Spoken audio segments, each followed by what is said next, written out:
Max de Carvalho, de siècle en siècle, les voix des poètes portugais s'appellent, se répondent, l'écrivain, et poète lui-même, évoque la poésie portugaise et les années passées à la côtoyer pour bâtir l'anthologie, La poésie du Portugal, qu'il a dirigée.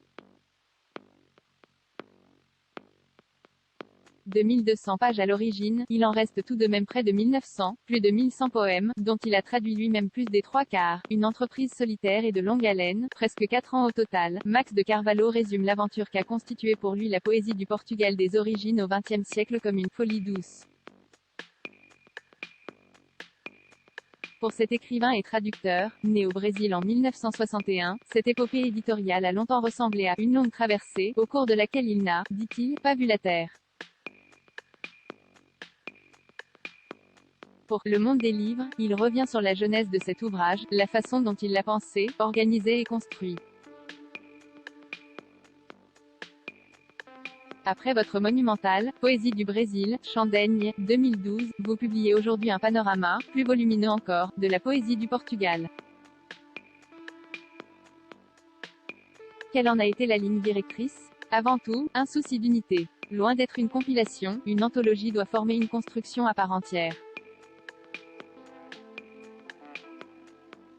Mes choix ont été dictés par les correspondances qui allaient pouvoir s'établir entre les poèmes que je choisissais.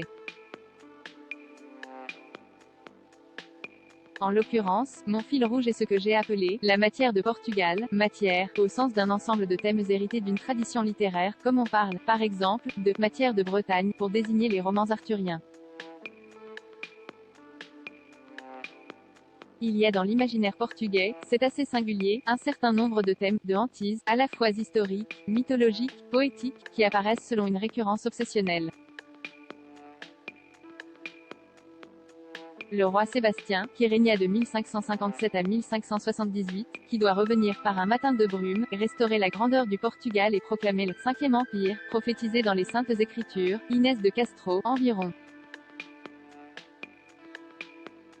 1325 à 1355, qui inspira à Monterland la Reine morte, la saudade, cette sorte de délectation morose, de plaisir doux amer à jouir de sa souffrance, le thème du Minotaure dans le labyrinthe, Jorge Luis Borges insistait sur ses lointaines origines portugaises, et bien d'autres, tout cela revient et forme la trame de l'ensemble. De sorte que ce livre est comme une chambre d'écho. De siècle en siècle, même si chaque période a son histoire, son esthétique ou sa sensibilité propre, les voix s'appellent, se répondent. Des voix qui, écrivez-vous dans la préface, remontent à des époques inouïes.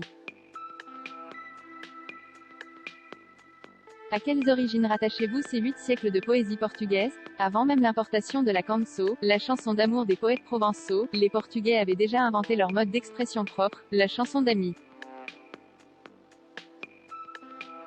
Pour certains, elle découle des traditions liturgiques médiévales, pour d'autres, de l'influence de la poésie arabe du temps d'Al-Andalus et de la domination mauresque. Toujours est-il que, dans cette chanson d'amis, le poète prête ses mots à une femme pour dire les travaux et les jours, les fêtes, les saisons, les rites, les amours. Cette veine primitive, qui dérive sans doute d'antique floralie, a surgi vers le XIIe siècle.